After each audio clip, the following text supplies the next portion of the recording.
Hello and welcome to this tutorial, and in this tutorial we'll be learning about pixels and density independent pixels. So now in the previous tutorial we have created a basic simple layout which has a edit text, and we have named the edit text as username, and also we have the background which is designed by using the relative layout, and we also have a button on it. So basically in this tutorial what we are going to do is that we want to change the size of this edit text right over here.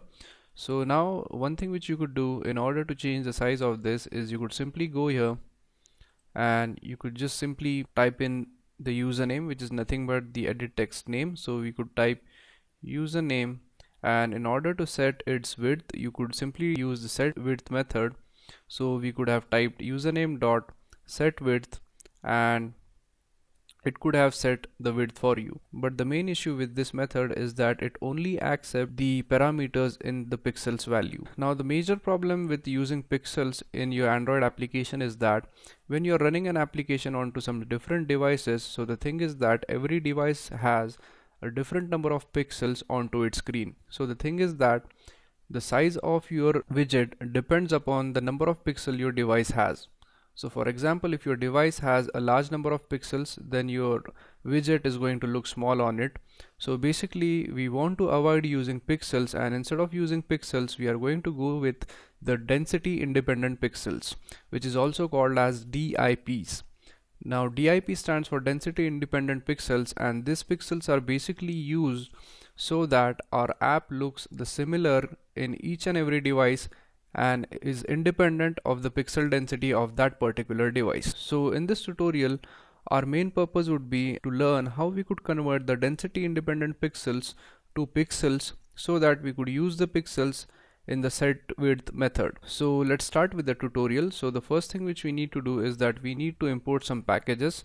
So we type import android.content.res.resources, and we are going to need one more package. So we type import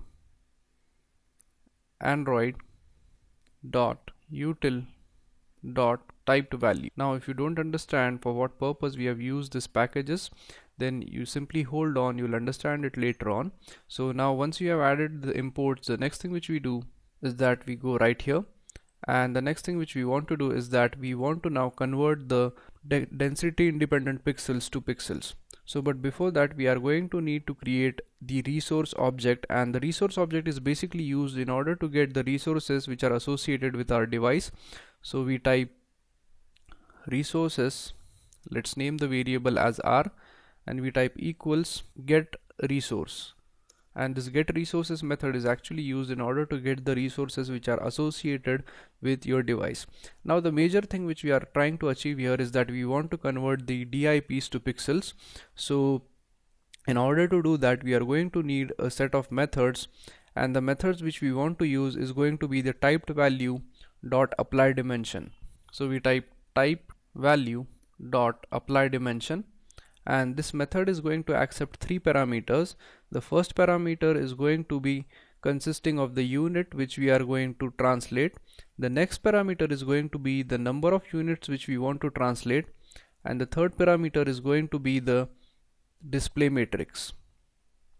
So let's go ahead and add up the first parameter. So the first parameter is going to be the unit in which we want to convert. So we type typed value complex unit DIP, and that's what is going to be the first parameter. Now the next parameter is going to be the number of pixels which we want to translate. So let's say 200, and the third value is going to be the resource.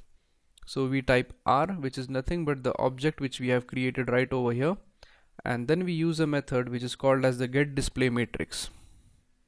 So this get display matrix method is basically going to get the display, and it is going to use these three parameters in order to calculate the pixel value for us. Now once this is done, what we do is that we want to save this result into something, and this result is going to give us the actual pixel value which we want to use. Now in order to save it, we create a variable called pixels. So we type int, and let's name the pixel variable as px, and then we equate it to this. But the main issue in this is that this variable right here is going to accept integer value, so we need to use typecasting over here. So we type here int, and it is going to translate the value into integer for us. Now once this line of code is done, we have successfully converted the density independent pixels, which are 200 density independent pixels, and we have converted them into a pixel value. Now we could go ahead and use this pixel value in the setWidth method in order to set the width of this edit text right here. So in order to do that, we use the edit text name, which is nothing but the username. Then we give a dot operator, and then we use the setWidth method. So we type setWidth, and inside it we pass on the value of pixels. So we type px into the parameter section, and once we are done with this, we simply save the code. And now in order to check if our application performs correctly, we run it on the emulator. So as you could see, our application is up and running onto the emulator, and as you could see, we have successfully increased the size of the edit text, and as you could see, we have successfully converted the density independent pixels value to the pixels value, and as a result we are able to see the change in width of the edit text box. So that's it for this tutorial, and in this tutorial we have learned how we could convert the density independent pixel value into the pixel value. Now we will also understand the basic intention of converting the density independent pixels to pixels. So basically what happens is that the setWidth method, which we have used in this application or in this tutorial, is basically going to accept only the pixel values.